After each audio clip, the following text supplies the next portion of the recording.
নমস্কার বন্ধুরা, আমি মৌমিতা। সবাইকে মৌস গ্যালারিতে অনেক অনেক স্বাগত। আমি তোমাদের সাথে শেয়ার করতে চলে এসেছি আমার গোয়াতে ঘুরতে যাওয়ার আরেকটি নতুন ব্লগ নিয়ে। আমার এই ব্লগটি ছিল নর্থ গোয়াতে যে কদিন আমি কাটিয়েছিলাম তার মধ্যে একটি অন্যতম দিন। আজকে সকালবেলা একটু দেরি করেই আমরা ঘুম থেকে উঠেছিলাম, কারণ আগের দিনের মতো আজকে আর সানরাইজ দেখতে যাইনি। তো সকালবেলা ঘুম থেকে উঠে রিল্যাক্সে রেডি হলাম, রায়ান রেডি হলো। তারপর আমরা চলে এসেছিলাম এই লনটিতে, যেটি কিনা একদম বিচের সাথে লাগোয়া।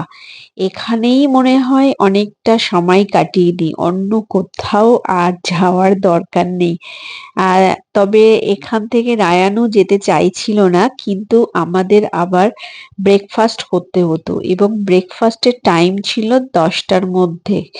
তো এই দেখো, এই যে রিসর্টটি, এবং এখানটাতে এই যে সুন্দর জায়গা, এখানটাতে ব্রেকফাস্টের ব্যবস্থা আছে এবং ব্রেকফাস্ট ছিল কমপ্লিমেন্টারি।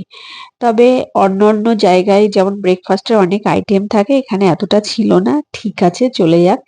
এরপর আমরা চলে এসেছিলাম ক্যালাঙ্গুট বিচে, কারণ আমরা জম্পে থেকে নর্থ গোয়াতে এসেছি একদিনের জন্য, আমাদের ক্যালাঙ্গুটে আসার টাইম হয়নি। আর এই গোয়াতে, বিশেষ করে নর্থ গোয়াতে বাগা বিচের মতো ক্যালাঙ্গুট বিচও কিন্তু ভীষণ ফেমাস। এবং এই বিচের সাথে আমাদের একটা ইমোশনও আছে, কারণ এর আগে তোমাদের আমি হয়তো বলেছিলাম যে 2019-এ ফার্স্ট টাইম আমি আর সঞ্জীব এসেছিলাম গোয়াতে, এবং আমরা সেবার নর্থ গোয়াতে স্টে করেছিলাম এবং সাউথ গোয়াতে গিয়েছিলাম, কিন্তু ওটা আমাদের ডে আউট ছিল। তো ওই সময়টা আমরা ক্যালাঙ্গুট বিচে দু একদিন বেশ সুন্দর করে কাটিয়েছিলাম। তো স্বাভাবিক ব্যাপার, এতদিন পরে এসেছি এবং এখানে তো আসবো মন চাইছিল, কিন্তু হয়ে আর উঠছিল না।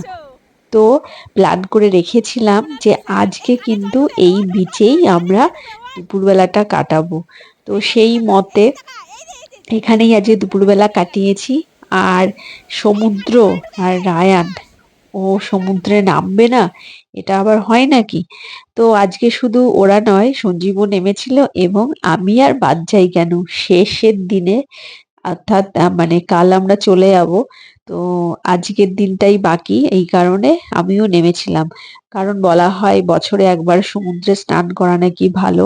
যাই হোক, তারপর এই করতে করতে রাত হয়ে গেল। যদিও আমরা ঘরে একবার এসেছিলাম, এসে রেস্ট নিয়েছিলাম, তারপর আবার বেরিয়ে পড়লাম রেডি হয়ে। এই যে দেখো, ডান্স হচ্ছে আমাদের, এটা রিসর্টের কাছেই ছিল। তারপর রায়ানের ইচ্ছা হলো ফুচকা খাওয়ার, শুধু রায়ানের নয় আমাদেরও। এখানে ফুচকা বেশ ভালো খেতে। ভালো খেতে, ভালো। খাচ্ছিস কেন তাহলে? ভালো খেতে। তারপর রাত্রেবেলা আমরা একটু মার্কেটটা ঘুরলাম, একটু কেনাকাটি করলাম, এবং সেদিন আর একটা বিচে গেলাম রাতে ডিনার করার জন্য। তো এইভাবেই সেদিনটা কাটলো এবং ঘরে আসলাম। রায়ানকে ঘুম পাড়ানোর চেষ্টা চলছে।